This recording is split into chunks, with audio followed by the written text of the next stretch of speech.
आदाब, खुश आमदीद। पॉडकास्ट के इस एपिसोड में आपका खैर मकदम करती हूँ।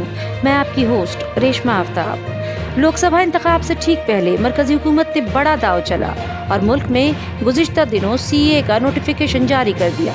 जाहिर है इंतखाब से पहले बीजेपी हुकूमत के धमाके ने एक बड़ा सियासी वबाल पैदा कर दिया और इसके लिए हिमायतियों और मुखालफिन में एक बार फिर से बहस भी छिड़ गई। साथ ही जो बीजेपी के सियासी मुखालफिन हैं उनको भी ये एक बड़ा इशू मिल गया है। आखिर क्या है CAA और इससे मुसलमानों को क्या होगा नुकसान, या इसके पीछे बीजेपी की मंशा क्या है? ऐसे सवालात हैं जिन पर बीजेपी और उसके हरीफ आमने सामने हैं और मुल्क में 2024 के आम इंतखाबात से कबल एक नया मुद्दा है। अब देखना ये है कि सियासी वबाल का ऊँट किस सिमत में अपनी चाल चलेगा। क्या बीजेपी को इसका फ़ायदा इंतखाब में मिलेगा या होगा नुकसान, ये तो वक्त बताएगा। दरअसल 2019 के लोकसभा इंतखाब से पहले बीजेपी ने अपने इंतखाबी मंशूर में CAA को शामिल किया था और इसे एक बड़ा इशू बनाया था। वहीं वज़ीर दाखिला अमित शाह भी हाल ही में अपनी इंतखाबी तकारीर में कई बार शहरियत तरमीमी बिल या कानून को नाफिज करने की बात कर चुके थे। उन्होंने ऐलान किया था कि लोकसभा इंतखाब से कबल इसका निफाज हो जाएगा और अब मरकजी हुकूमत ने इसके लिए नोटिफिकेशन जारी करते हुए इसे नाफिज कर दिया है। CAA के तहत मुस्लिम फ़िरक़े को छोड़कर 3 मुस्लिम अक्सरियत वाले पड़ोसी मुल्कों पाकिस्तान, बांग्लादेश और अफ़गानिस्तान से आने वाले बाकी सभी मज़ाहिब के लोगों को शहरियत देने का नज़्म है। मरकज़ ने इसके लिए एक पोर्टल भी तैयार किया है। इन 3 पड़ोसी मुल्कों से आने वाले अक़लियती फ़िरक़े के लोगों को हिंदुस्तान की शहरियत पाने के लिए इस पोर्टल में रजिस्ट्रेशन कराना होगा और सरकारी तफ्तीश के बाद उन्हें हिंदुस्तान की शहरियत मिल जाएगी।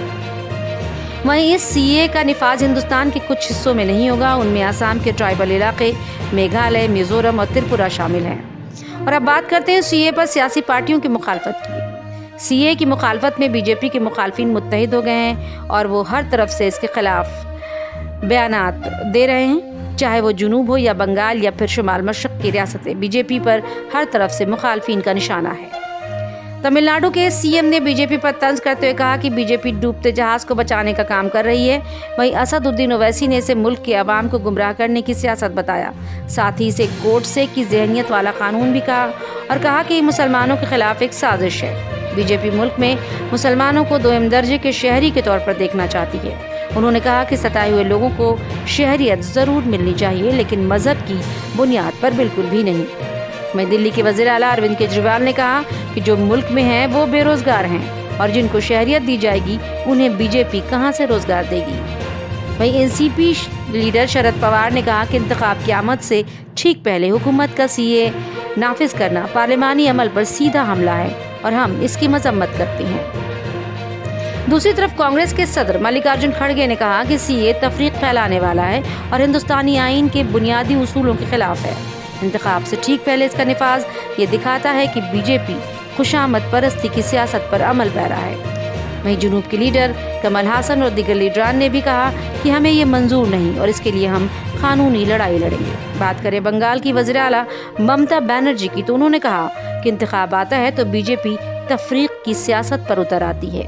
कानून में अगर तफरीक है तो हम उसे मंजूर नहीं कर सकते और CAA सिर्फ एक लॉलीपॉप और दिखावा है। दूसरी तरफ SP के सदर अखिलेश यादव ने कहा कि मुल्क का शहरी रोजी रोटी कमाने के लिए बाहर जाने पर मजबूर है। दूसरे मुल्क के लोगों को शहरियत देने से क्या होगा, और मुल्क के हालात ऐसे हैं कि 10 सालों में लोग यहाँ की शहरियत छोड़कर चले गए, लेकिन कल इलेक्टोरल बॉन्ड और PM केयर फंड का हिसाब तो देना पड़ेगा। उधर संजय राउत भी मैदान में आए और उन्होंने कहा कि जब तक इंतखाब है बीजेपी को CAA का खेल खेलने दो, ये बीजेपी का आखिरी खेल चल रहा है। दूसरी तरफ केरल के वज़ीर आला P विजयन ने इसे फ़िरक़ावाराना और तक़सीम करने वाला बताते हुए कहा कि केरल इसे नाफिज नहीं करेगा। इन सब के बीच कश्मीर के इलाकाई सियासी पार्टियों के लीडरान भी CAA नाफिज होने पर काफ़ी बरहम नजर आए। PDP की सदर महबूबा मुफ्ती ने बीजेपी पर इल्ज़ाम लगाते हुए कहा कि बीजेपी नफरत की सियासत करके वोटरों को मुतासिर करने का काम कर रही है, साथ ही मुसलमानों को निशाना बनाने की भी कोशिश करार दिया। नेशनल कॉन्फ्रेंस के लीडर ने बीजेपी पर तंज करते हुए कहा कि बीजेपी क्योंकि इस इंतखाब में कमज़ोर है इसीलिए वो इस तरह के हरबे आजमा रही है। और उमर अब्दुल्ला ने यह भी कहा कि बीजेपी ने हमेशा से मुसलमानों को निशाना बनाया है और उसी सिलसिले में उसने एक बार फिर मुसलमानों को रमज़ान का तोहफा देते हुए CAA नाफिज कर दिया है। बहरहाल सीए का मुल्क में निफाज हो गया है और एक तरफ जहां बीजेपी वाले बीजेपी के इस कदम को अपनी बड़ी हुसूलियाबी मान रहे हैं और अपनी पीठ थपथपा रहे हैं, दूसरी तरफ बीजेपी के मुखालफिन हैं जो पूरी ताकत से इसकी मजम्मत कर रहे हैं। अब देखना यह है कि इंतखाब में इस इशू का फ़ायदा किसको होता है, क्योंकि इंतखाब से कबल बीजेपी के इस मास्टर स्ट्रोक ने मुल्क की सियासत में एक और हलचल पैदा कर दी है। दूसरी तरफ बीजेपी को ये भी खदशा है कि मुल्क का मुसलमान या अवाम सीए के खिलाफ सड़कों पर ना उतर आए और इसके लिए हुकूमत ने जगह जगह हिफाजती बंदोबस्त भी सख्त कर दिए और अब वक्त का पहिया किधर घूमेगा इस पर कुछ कहना क़बल वक्त होगा।